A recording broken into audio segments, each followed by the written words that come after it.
My name is Patty Bernard. I'm a member of the Nevada Women's History Project. Today is Wednesday, October 11th, 2017. We are interviewing Lucille Adin of Sparks, Nevada, through the generosity of the Robert Z Hawkins Foundation grant. Thank you so much for giving of your time, Lucille, to interview with us. We are very appreciative and honored. Can you talk a little bit about your formative years, your family, where you grew up, your schooling, and most importantly, when did you and why did you move to Nevada? Well, I was born in South Carolina, 1939, and I stayed in South Carolina until I finished high school. I went to an all-black high school, of course, at that time, in South Carolina. Wilson High School. And after my father died, my mom moved to Newark, New Jersey. And I decided not to go at that time because it was my last year of high school and I didn't want to miss high school, my graduation. So I stayed in South Carolina with an aunt and uncle who had a little grocery store where I worked. So I stayed there, and after I finished high school, then I moved to Newark, New Jersey. And in Newark, New Jersey is where I worked, and I met my husband, who was in insurance, prudential insurance man, and he was a Jewish man. So I met him in Jersey, and we got married. Well, he came out to Nevada to get a divorce. And at that time in Nevada, you only had to stay 6 weeks. So he got a divorce, came back to Newark, and we got married. And I got married both in my church, which is a Baptist church in Newark, and then a rabbi married me we got married at a rabbi in New York.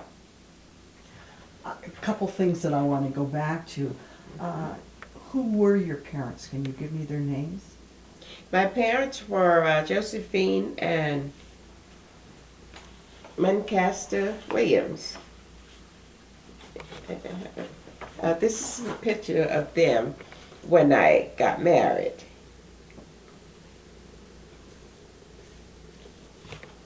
Handsome couple. Yeah. And this is my mom. That was on a trip out to Nevada when she came out. And that's me when I was 21. You were beautiful. You still are, but you were very beautiful. Yes. Well. And this was in 1962 62, when we got married. In Newark. Yes. And that's my wedding picture of Leonard and I. He was a prudential insurance man in Reno, and he went to Temple Emmanuel when he came. So that's me. And I had 5 children. I lost 2. This is a picture of all of them at my younger daughter's wedding. And your younger daughter is? That's next to me. And her name is? Mary. Mary like Christmas. And then we have Candace. On the right-hand side. Candy. And Donald, because he's the one that got killed in a car accident. And my oldest son, Jeff. I had him in Newark when, no, he was born in, Newark. And I had him before I got married. And Mary married? Mary married Raymond. Raymond. He was in the armed services. And the flower girl is? Oh, that's my granddaughter, Tarina, who is now 28. Wow. Yes. That's my joy. She's a wonderful, wonderful grandchild. And this would be what year? That's when did Mary get married? I don't remember what year she got married. Well, we'll come back on that later on. Didn't think of that. Okay, then that's another family picture too. But it's older when the kids were younger. Must be the 70s with the hairdos. Yeah, yeah. And these were my grandkids. That's Tarina and Marcus, the ones that live here. And their parents are? My daughter Candace. Candace. My daughter Mary didn't have any kids. She's in Las Vegas. She lives in Las Vegas. And she's an entertainer. She plays. Now she's in Mississippi today. They had a one-day gig in Mississippi. She flew in yesterday. And she'll fly back tomorrow. And you moved to Nevada then, what year? In 1962. And your husband then had already been here. Yes. What were your impressions of Reno in 1962, coming from the South and Newark? I hated it. I thought it was terrible. It took me 2 years to really like Reno. I said it was like going from a city to a country, in the country. So it was really bad, and segregation was bad at that time. 62, blacks wasn't allowed in the casinos. But at the Harris Club was the first club we went to. And I was able to go because of my husband, because I went, wherever he went. So that's how I got into Nevada. And I met a lot of people after they found out this black lady was married to this white man and was in town. Everybody wanted to meet me. So Alice Smith, she was an old silver writer, and you might remember Alice Smith. Alice Smith is on our throw right behind you. Mm-hmm. She was one of the first ones. She came over to meet me and introduce herself to me. And she invited me to my church, Sparks United Methodist, in 1962. And I am at that church as of today because of Alice Smith. Wow. We were very good friends. Did you encounter any type of discrimination as a multiracial couple in Reno? Well, the most I think that I remember is just people staring. Of course, they look at you. But nobody ever really said anything to me, I think it was worse at that time when the man is black and the woman was white. I think they got the most discrimination. Yeah. So mine I thought was good, because he was in the insurance business, and I got to meet a lot of people, and they got to know me.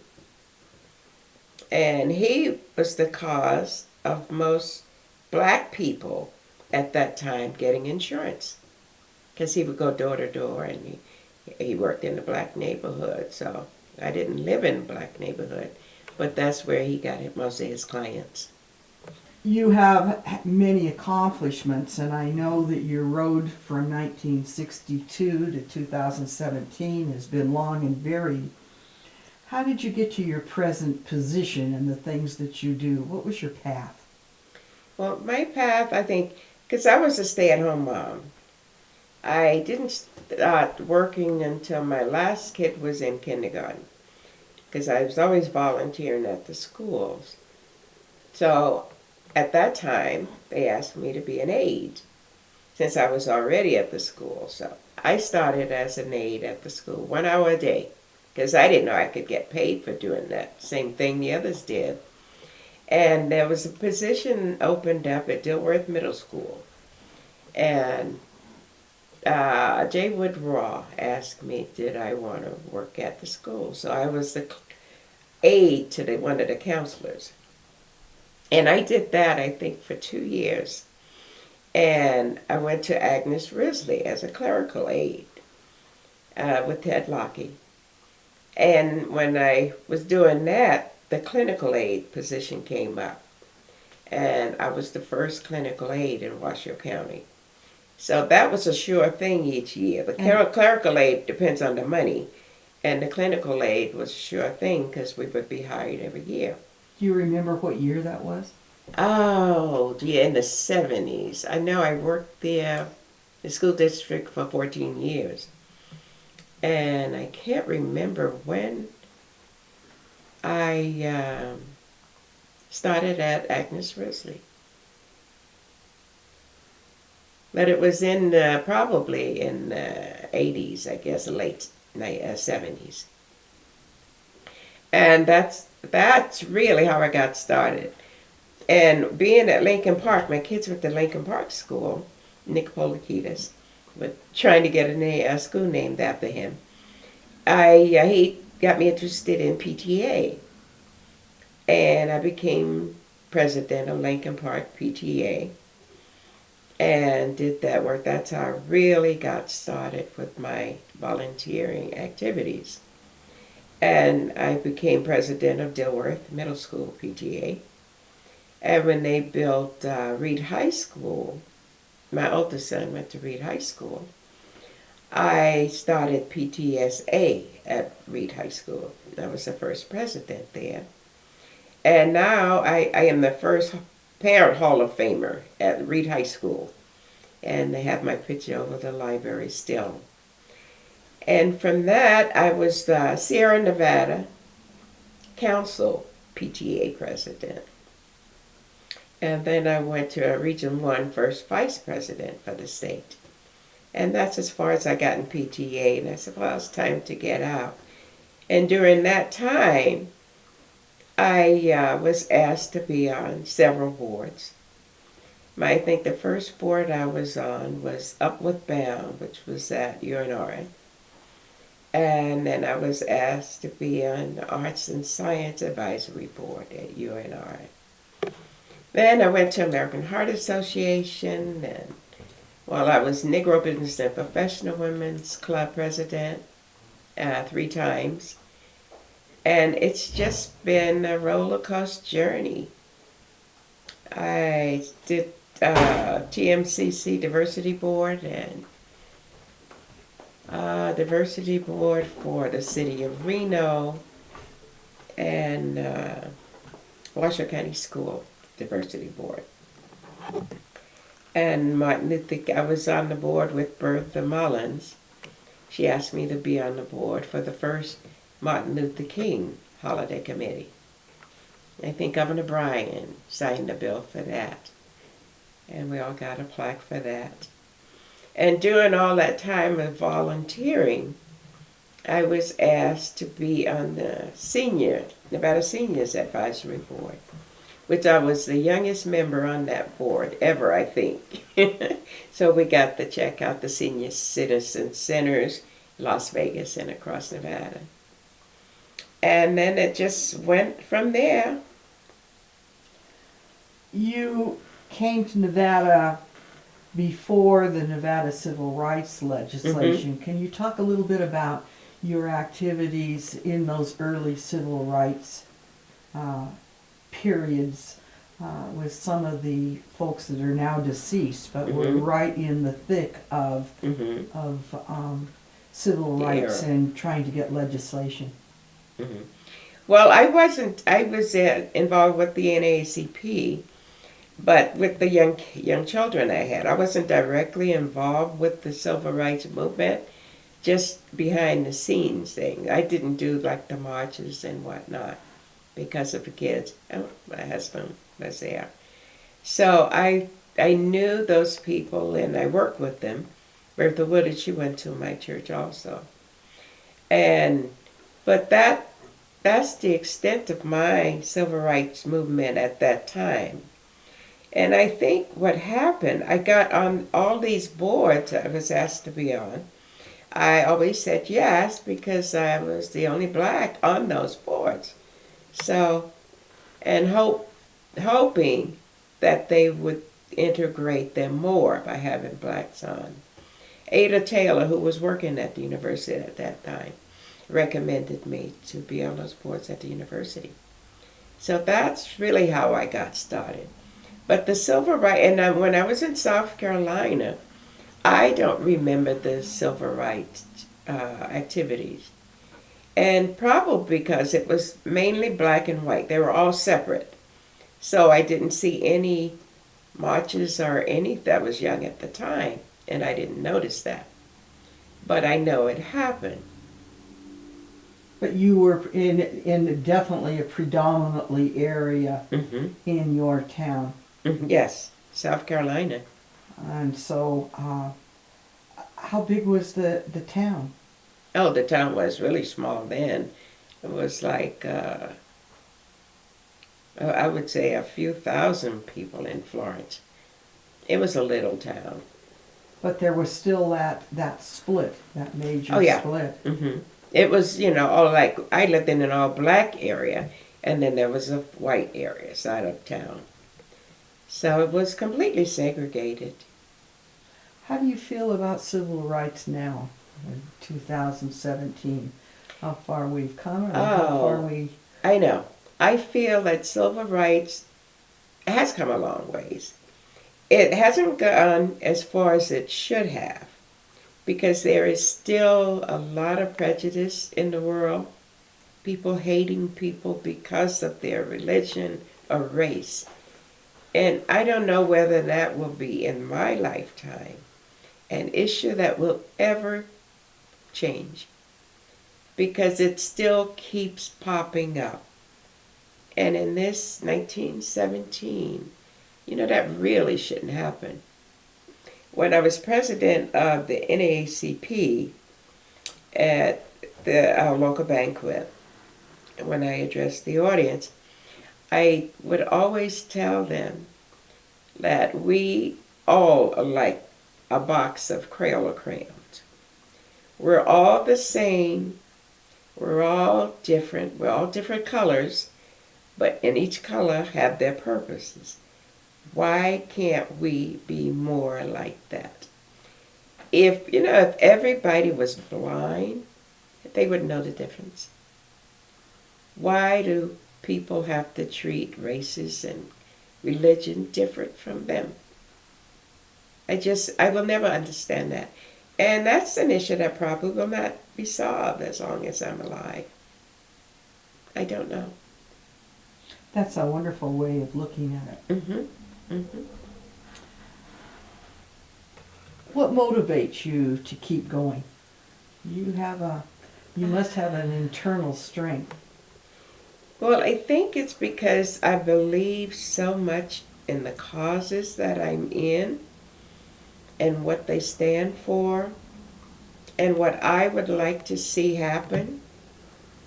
I try to do that to motivate young people to start, because, I'm getting old and most of my peers are getting older. And the young people are the ones that's going to have to carry it on. So I am in the Negro Business and Professional Women's Club, and we give scholarships every year. They named a scholarship, Lucille Adin, Woman of Substance Scholarship. That scholarship we're having a fundraiser for December 2nd at the Atlanta's annual Black and White Ball. But I try to motivate young people to get involved, especially in our community, so they can keep going. Because young people now, their ideas are so different from ours. And we just try to motivate them and get them on the right path. And we're doing that in the Negro Business and Professional Women's Club and in the NAACP. And then we have NEPCA's, Northern Nevada Black Cultural Awareness Society, which I'm on their board also. So I think my desire to keep going and keep doing these and keep getting involved is because it's my passion. Well, that's wonderful. Did you have mentors or people that inspired you? Yes, the mentors I've had during the years were really, really wonderful people, starting with Alice Smith, Bertha Woodard, and Nick Polikides, who was the principal at my kids' school. And there was Ada Taylor, Jane Moon, and Frankie Gillette. She's San Francisco. She was one of our first national presidents from the West Coast. And I think those people have helped me so much with advice. And Joni Kaiser, I forgot Joni. She's the one that suggested I be on the library board, Joni Kaiser. And I think those are my mentors during the years. They gave me advice and they wanted me to do this and I should do that. And that's really how I got involved in the community. And then it just snowballed.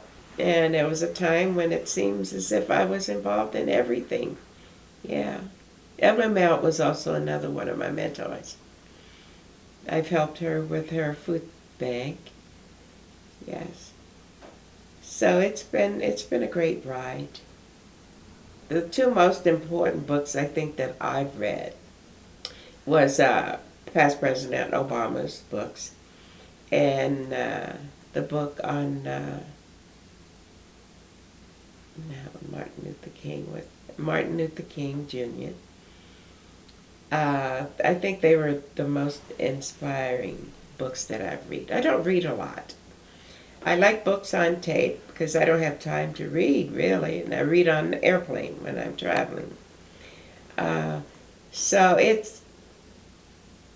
there's not too many more books. I have tons and tons of books because I get them from conventions and, get them signed, and I keep them. But I don't really have time to read. There are times when I have a meeting every day of the week. And then the evening, you come home, of course. I had the kids then and housework. So I didn't read very much. I want to take you just off the line since you had mentioned President Obama. Mm-hmm. That was a long time coming. How did you feel when he was elected president? As a black person and waiting all of the many years. Well, I think it was something that happened that I never thought I'd see in my lifetime, having a black president. I never, ever dreamed that would happen. So it was really, to see a man of that caliber, he was so artistic and he was so smart and just good looking, and so young. So that was really one of the biggest pleasures, I think, that year when that happened. Black people were just in an uproar. I got to meet him twice. I was working at Reno Gazette, and he came to Reno Gazette. And that was something, I don't think anybody ever dreamed that would happen. So we were all thrilled about it. I was, anyway. How do you feel the election had an effect on young black individuals going into public service? Do you think there was an impact? I think so, because there's now more blacks in public service than has ever been. And I think having Obama during that time when he was elected, that made a difference. And, you have them now, who knows what's going to happen. So I think they're doing the best they can.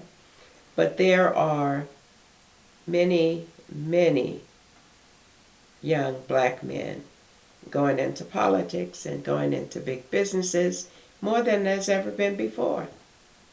And I think it's basically because of Obama. What about black women? Do you see them entering into those fields also? There is a lot of greater number? Yes.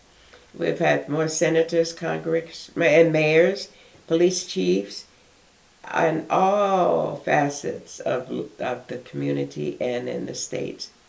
There are more blacks now coming out. And I think it's a great thing. I have never seen that many before. When I see the news on TV, there's a black mayor here, there's a black mayor there, there's a black congresswoman there. And it's just thrilling to see that happen.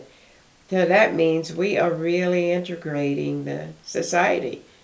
It's just the few that's trying to divide us, I think. And whether that will ever end, I don't know. But we are making big strides toward that, and I'm pleased about it. I think when I started doing this, it was, I started with PTA, and it got to be a passion for me. I think it was a passion that I started doing all of these things, and it was something I never really thought about before, so I guess it just clicked with me that I was supposed to do these things. I was supposed to be involved.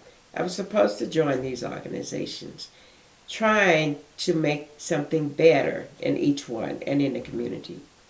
So that's how I got involved. Like with the Girl Scouts, I was on their board I had a Girl Scout troop at Lincoln Park School.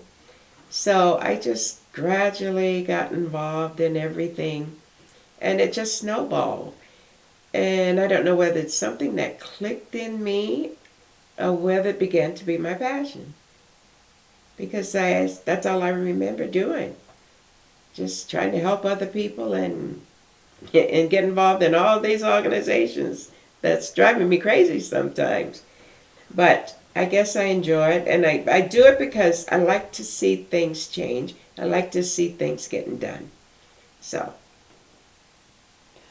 You've had, I assume, some failures in your lifetime, and you certainly have had some successes.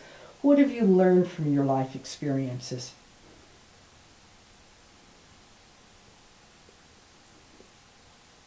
In all of my life experiences,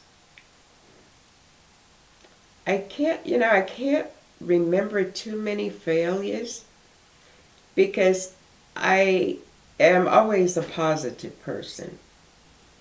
And I don't let anything get to me.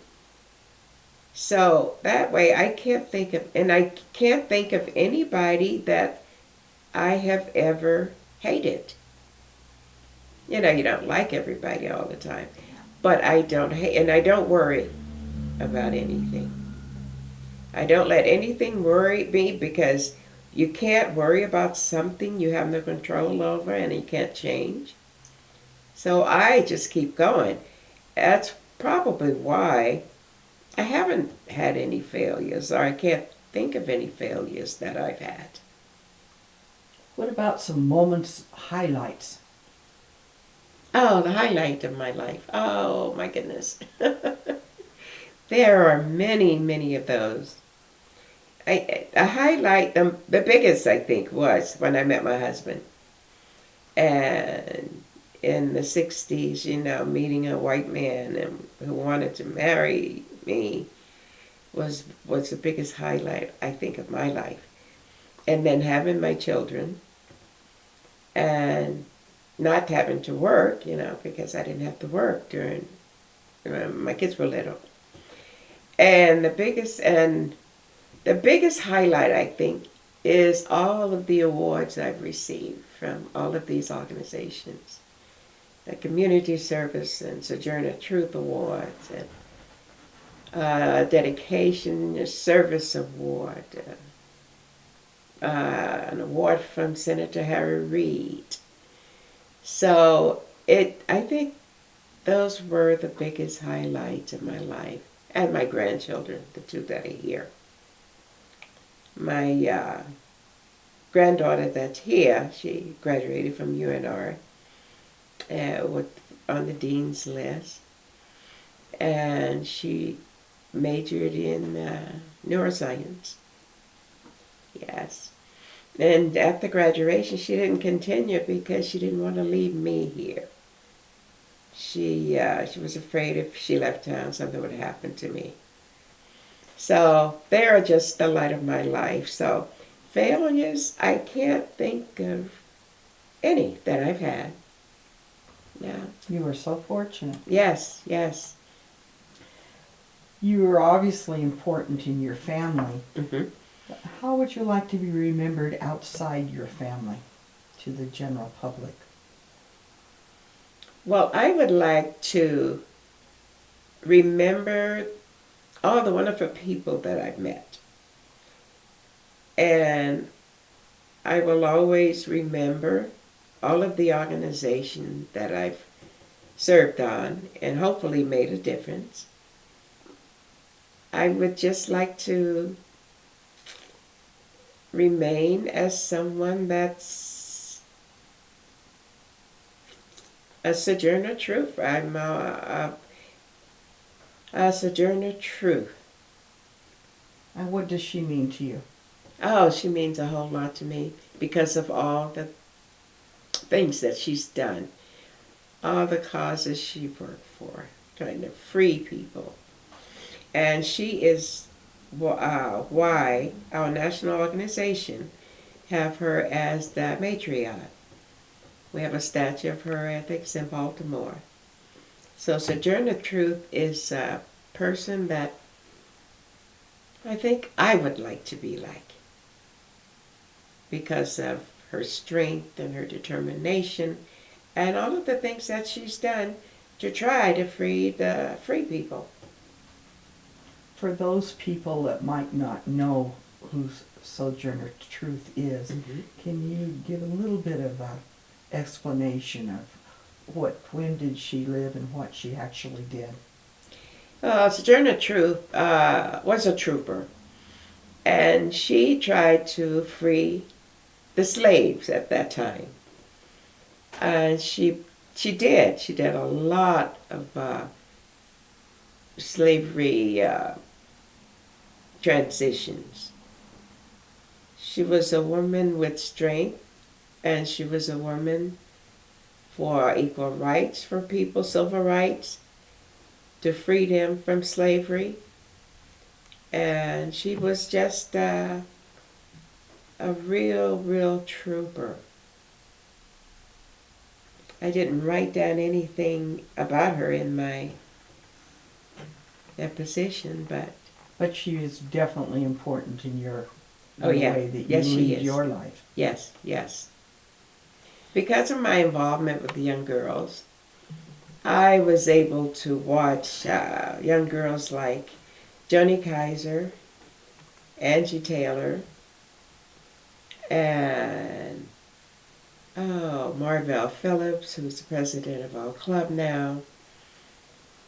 I can't think of any more that I am more proud of, but those are the ones that I am really proud of. And I see young girls now who went to school when I worked at the school. I run into them, and they always tell me the amazing things they did, and they always thank me for my advice that I've given them. Like, oh, God, I didn't think you remembered that. But they will always appreciate that.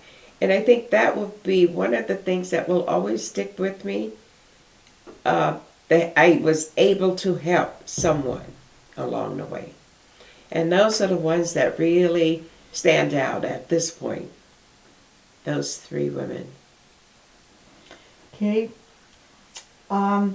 Before we end with the message for for young women, I'd like to ask you what you think the greatest needs in the black community are in the Reno Sparks or Nevada. The greatest, what are the things that really need to be changed or affected with involvement by people like you? What is the motivating force if you were to ask someone to get involved? Mm-hmm. How would you approach them to indicate that it's important, the importance of involvement? I think we just sent out a letter for the NAACP of why and how people should get involved. And in Nevada, I don't think there's enough minorities involved in these issues that there should be. And I think it's really important, because if they're not involved, everybody else said, well, it's okay. Why isn't they involved? So we are trying to break that barrier now by reaching out to people, not only black people, all people, to get involved, like come to the NAACP meeting, see what the issues are, see how we can solve the issues. You know, we always do like marches and on this Black Lives Matter and All Lives Matter, and whenever something happens like the Charlottesville incident, we had a vigil downtown. And what I don't understand about these, you see mostly white people doing this. So I think the issue is white people, there is something that really cares about these black issues. Why don't we get more blacks that care about these issues? And I am not seeing that. I don't see that, which really is very disturbing. So now we're reaching out, trying to get more blacks involved, and we will see what happens, because it's not like the old days when you see lots of blacks involved with the civil rights and all that. Today is a different world. You don't see that now. So that's what we're trying to get these young folks to see, why it's so important to get involved. Do you think that we have become, and young blacks, girls and males, have just simply take civil rights and the struggle for civil rights for granted? For granted, yes. I think so. I think they don't get involved. They say, well, everything's okay. They're going to make it right for us, the older folks. But what's going to happen when all of the older folks are gone? Then what's going to happen to the young people? They don't know how to carry on. A lot of them don't. Some of them do. The young woman we have, she goes to University of Nevada. She's president of the Black Caucus, Nettie Stevens. And I think she is one of the young women that's going to be an item in this community soon. And hopefully she will bring more young women, like from the university and the community, together and get involved. I hope to see that in my lifetime. More black people getting involved. And the young men, we're having a mentoring program through NEPCAS, Northern Nevada Black Culture Awareness Society, and where we're going to mentor these young people, young men and young women. It's going to be at the university. And Dr. Paul from the university, what is Paul's name? Oh, yeah, he's a history teacher at the University of Nevada. He's going to be one of the mentors in this group. And hopefully this is a way of teaching them or getting them involved in the community and college. How many going to college, which is a low number now. And we also have a program where we get young people that's in high school who would like to do a tour of black colleges out of the area in all of the states. So I think this is their 5th or 6th year doing that. So we are trying to get young people involved in different ways. Hopefully it'll catch on. We just don't have enough. That's interesting, trying to do a tour of the black colleges. Do you find some of the local students then actually go to some of those areas? Oh yes, we have had General Andre Berry. His daughters are going. The one graduated, and they went to black colleges. And we've had about 15 out of the group since it started that went to black colleges and finished with degrees. What were some of the black colleges? What states have they gone into?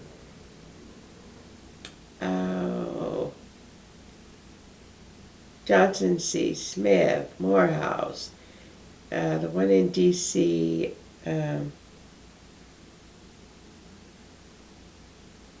Howard? Yeah, Howard University. And they went to one in South Carolina. The states there, I remember. South Carolina, Louisiana, North Carolina, Virginia, Washington, D.C., and I think they went to, there's another one down there, Morehouse. Do they come back then and serve as role models for the kids here to urge them also to consider black colleges? Oh yeah, they have videos. They videotape the ones that's in college, to the young ones that's in the audience that's going to college and is going to take this tour. So that's been a big help. Barbara Bolton is heading that program. Mm-hmm. That sounds wonderful. Yes. Well, for young women, I think they should concentrate on their community, their family, and their education. But the problem today with young women, especially the ones that have families, early families, they don't really have time to do many other things like they want to, even volunteering, because of their families. Because both parents now have to work, the mother and the father. It's not like when I grew up. And my message for them is to get involved, especially with causes that involve young people, young women, and the community. I urgently encourage that. Thank you so much for giving us of your time and your thoughts. You're welcome. It was my pleasure.